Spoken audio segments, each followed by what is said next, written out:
Fuck Donald Trump, white people, boy. No. Goofy.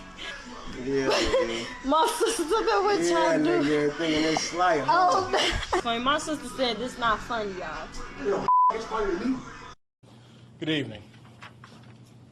Yesterday, video of a brutal act towards an adult male with mental health challenges made its way on the social media. The images in the video put on display the brazenness of the offenders who assaulted the victim and then broadcast it for the entire world to see. Thanks to the outstanding work of 11 district police officers and Area North detectives, all 4 offenders from the incident are in police custody and awaiting formal charges. The victim, who is not a Chicago resident, is currently recovering from the incident. I've said time and time again that if you commit an act of violence in the city of Chicago, you will feel the full weight of the Chicago Police Department, and tonight, 4 individuals have experienced the consequences of their actions. Now I'd like to ask the Executive Officer, Captain Steve Cecil of the 11th District, to provide you with the details of the incident leading up to the arrest.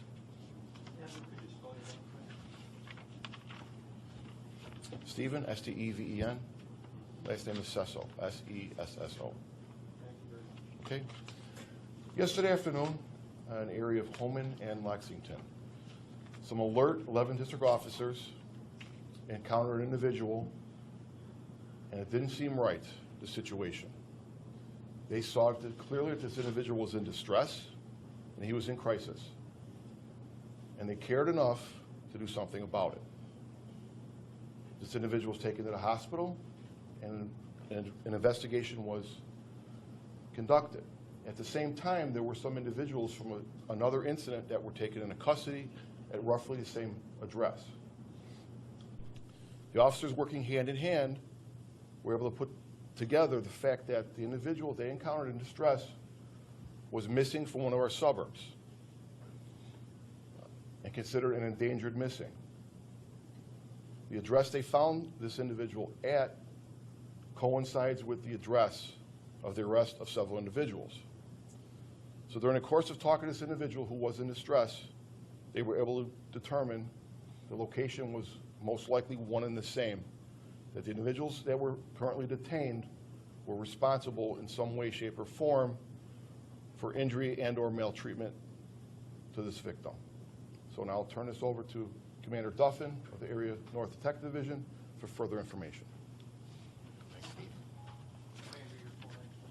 Steve. Commander Kevin Duffin, that's D-U-F-F-I-N. Our detectives, upon being notified by the officers from the 11th District, became involved in the investigation and communicated with the suburb where the subject was missing from. After his treatment at the hospital, he was released, and his parents came into Area North Detective Division.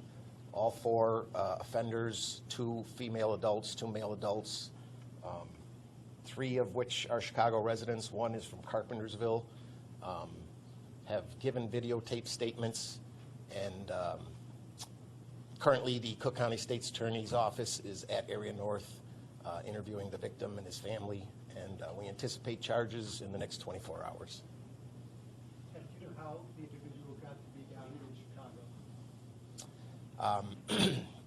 He is an acquaintance of one of these subjects, and apparently they met out in the suburbs. These subjects then stole a van out in the suburbs and brought him into Chicago. Kidnapped out in the suburbs? You know, we're still talking to the victim. It's quite a possibility it is a kidnapping, and that's certainly one of the charges we'll be seeking if it turns out to be that. But he's traumatized by the incident, and it's very tough to communicate with him at this point. Was he drugged, or he appears inebriated? There's a second video where he clearly does not appear to be, like you said, he's disturbed. Is there any connection that he was possibly injected with something, or was he under the influence of something? We don't believe, he hasn't said he's under the influence of anything. I mean, obviously there were medical tests done at the hospital. Toxology will take a few weeks. Was there some drug connection that brought him in connection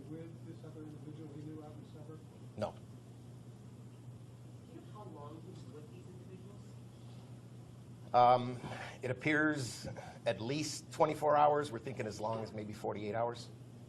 Was there a missing person report filed in the north suburb? Yes, there was.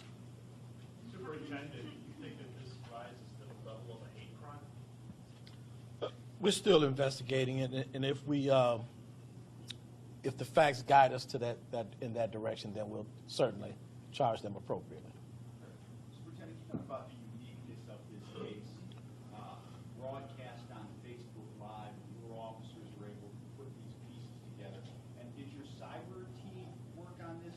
Were you able to use technology in that way? I'm just curious about how that. This was simply the hard work of some patrolmen that work in the 11th district, and this kind of illustrates how you hear the narrative that police are backing down and not doing their jobs. This is a perfect example of them doing their jobs. They cared enough when they saw this individual that appeared to be in distress to take the case even further and continue investigating, and it brought us to where we are right now. So I'm very proud of those officers. I'm proud of the detectives working on it. Can you give us your reaction to just seeing this video and what happened on this? Have you seen the video? It's sickening. It's sickening. It makes you wonder what would make individuals treat somebody like that. So I've been a cop for 28 years, and I've seen things that you shouldn't see in a lifetime. But it still amazes me how you still see things that you just shouldn't. So I'm not going to say it shocked me, but it was sickening. I know we heard a lot of things said in the video, directed towards white people, directed towards Donald Trump. What's the reason for this? Have you, in questioning, been able to determine anything? Although they are adults, they're 18.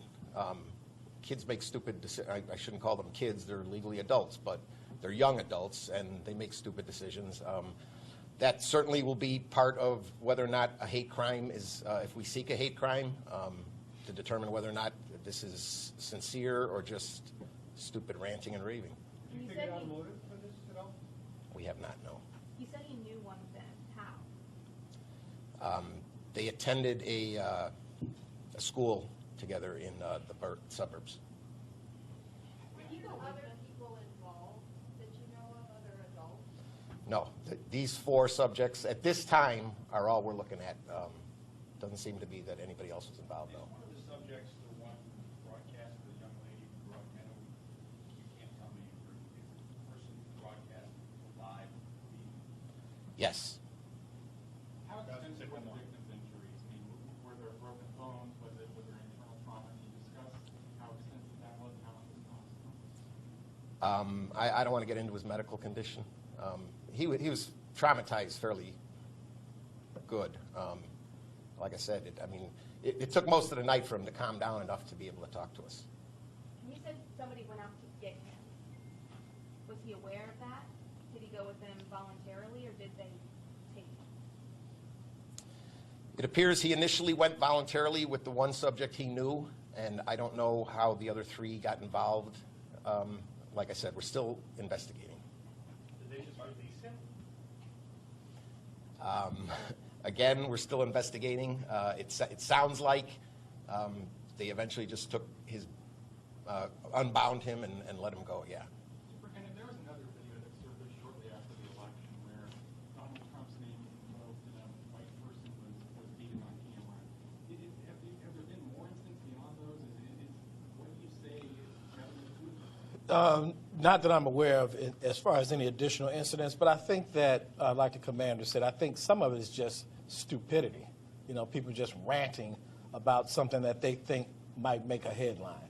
I don't think that at this point we don't have anything concrete to really point us in that direction, but we'll keep investigating and we'll let the facts guide us on how this concludes.